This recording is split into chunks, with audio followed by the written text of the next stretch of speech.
وہ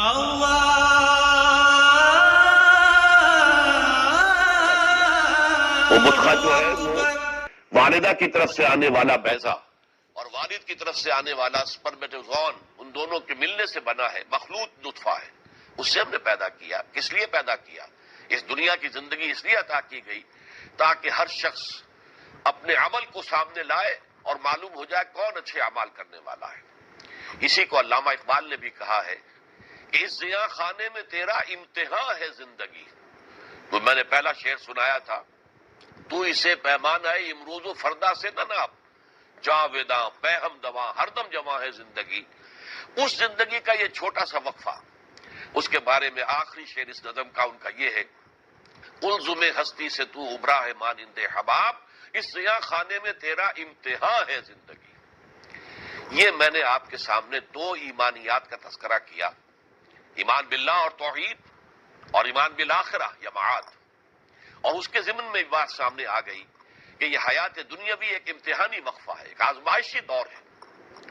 اب یہاں ایک سوال پیدا ہوتا ہے، امتحان لیا جاتا ہے کچھ پڑھا کر سکھا کر، یا آزمایا جاتا ہے کچھ دے کر.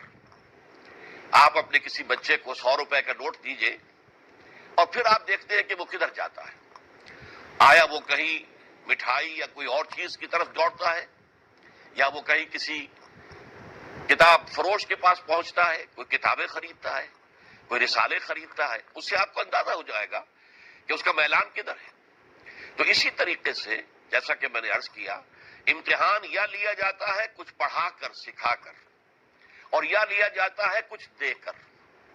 تو ہمیں کیا دیا ہے اللہ تعالیٰ نے اور کیا سکھایا ہے اللہ تعالیٰ نے جس کی بنیاد پر ہمارا امتحان لیا جا رہا ہے؟ یہ بہت اہم نقطہ ہے اور حکمت دین اور فلسفہ دین کا بہت غامض مقام ہے.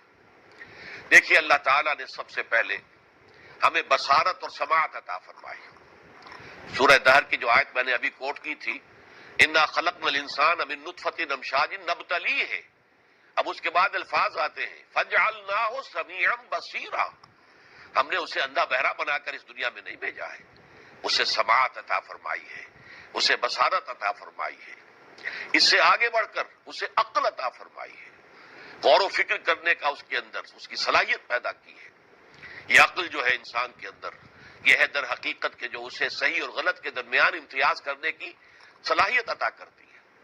پھر ایک اور شے دی ہے اللہ تعالیٰ نے، اور وہ یہ ہے وَنَفْسٍ وَمَا سَوَّاهَا فَأَلْهَمَهَا فُجُورَهَا تَقْوَاهَا. قسم ہے نفس انسانی کی اور جو اسے بنایا اور سنوارا اور تیار کیا اور اس کی نوک پلک سواری، اور اس میں نیکی اور بدی کا علم، فجور اور تقوی کا علم الہامی طور پر ودیت کر دیا. یعنی ہم دنیا میں آئے ہیں تو جیسے ہمیں باطنی، جیسے ہمیں ظاہری بصارت اور سماعت دی گئی ہے، ایسے ہی ہمارے اندر ایک اندرونی بصیرت بھی ودیت شدہ ہے کہ ہم جانتے ہیں بائی اوور ویری نیچر کہ کیا اچھا ہے کیا برا ہے، کیا نیکی ہے کیا بدی ہے، کیا خیر ہے کیا شر ہے، کیا گڈ ہے کیا ایول ہے. یہ علم بھی انسان کو فطری طور پر اللہ نے عطا کیا ہے. اس سے آگے چلیے، اللہ تعالیٰ نے اپنی روح میں سے ہم میں پھونکا ہے. مسجود ملائک جو بنایا تھا حضرت آدم علیہ السلام کو، تو دو جگہ قرآن مجید میں ذکر موجود ہے کہ فرشتوں سے اللہ نے فرمایا تھا کہ میں ایک انسان پیدا کرنے والا ہوں، انی خالق بشرا من صلصال من حمأ مسنون. لیکن جب میں اس کو تیار کر لوں، بنا دوں، سنوار دوں، وَنَفَخْتُ فِيهِ مِن رُّوحِي فَإِذَا سَوَّيْتُهُ وَنَفَخْتُ فِيهِ مِن رُّوحِي فَقَعُوا لَهُ سَاجِدِينَ. جب میں اپنی روح میں سے اس میں پھونک دوں تو گر پڑنا اس کے سامنے سجدے میں. فَسَجَدَ الْمَلَائِكَةُ كُلُّهُمْ أَجْمَعُونَ. میں پہلے بھی سنا چکا ہوں، اس میں کوئی مستثنا نہیں ہے. حضرت جبرائیل بھی تھے اور میکائیل بھی تھے اور اسرائیل بھی تھے اور اسرافیل بھی تھے، اور سارے ملائکہ کلہم اجمعون انہوں نے حضرت آدم کو سجدہ کیا. تو یہ روح ربانی جو ہمارے اندر پھونکی گئی ہے، اس روح کے اندر اللہ تعالیٰ کی معرفت بھی موجود ہے اور اللہ تعالیٰ کی محبت بھی. اگرچہ وہ یوں سمجھ لیجئے دھیمی دھیمی آنچ کے ساتھ سلگتی ہوئی آنچ کے مانند ہماری روح میں اللہ کی محبت بھی ہے. یہ ساری چیزیں دیکھ کر ہمیں اس امتحان گاہ میں بھیجا گیا کہ اب دیکھیں گے تم کیا کرتے ہو. اب اس معاملے میں سمجھ لیجئے، اس سے ایک نقطہ بہت واضح ہو جائے گا، کیونکہ یہ جو اللہ نے دیا ہے انسان کو، اس کا پھر نقطہ عروج ہوگا جس کا میں بعد میں ذکر کروں گا، وہ نبوت اور رسالت ہے. لیکن یہ جان لیجئے کہ اگر کوئی نبی نہ آتا، کوئی رسول نہ بھیجے جاتے، تب بھی ہر انسان اکاؤنٹیبل تھا، رسپانسیبل تھا۔ ہم نے تمہیں نیکی اور بدی کا شعور عطا فرمایا تھا، تم نے بدی کو ترک کیوں نہ کیا، نیکی کو اختیار کیوں نہ کیا؟ ہم نے تمہیں عقل دی تھی، ہم نے تمہیں سماعت اور بصارت دی تھی، اور ہماری پوری کائنات، ہماری تخلیق تمہارے سامنے پھیلی ہوئی تھی، وہ آیات الہیہ تھی۔ ان فی خلق السماوات والارض واختلاف اللیل والنہار لآیات لأولی الالباب، یقیناً آسمانوں اور زمین کی تخلیق میں اور دن اور رات کے الٹ پھیر میں نشانیاں ہیں ہوش مند لوگوں کے لیے۔ تم نے کیوں نہ سوچا، کیوں نہ ہماری آیات کو دیکھ کر ہمیں پہچانا؟ لہذا نیکی اور بدی کے اعتبار سے اور ایمان باللہ، توحید کے اعتبار سے ہر انسان مکلف ہے، مکلف تھا، مکلف رہے گا، رسپانسیبل ہے، جواب دہ ہے، چاہے کوئی نبی نہ آتے، کوئی رسول نہ بھیجے جاتے، کوئی کتاب نازل نہ کی جاتی، لیکن مجرد ان لطائف کی بنیاد پر کہ جو انسان کو عطا کیے گئے، اسے حواس ظاہری دیے گئے، حواس باطنی دیے گئے، اندرونی بصیرت دی گئی، نیکی اور بدی کی تمیز کی صلاحیت عطا کی گئی، روح انسانی کے اندر اللہ کی معرفت ودیت کی گئی، اللہ تعالیٰ کی محبت ودیت کی گئی، اس کی بنیاد پر ہر انسان قیامت کے دن جواب دہ ہوگا۔ لیکن اب اس پر اللہ تعالیٰ کا فضل ہوا ہے۔ وہ فضل کیا ہے؟ اللہ نے انسان کے لیے اس امتحان کو آسان کر دیا ہے۔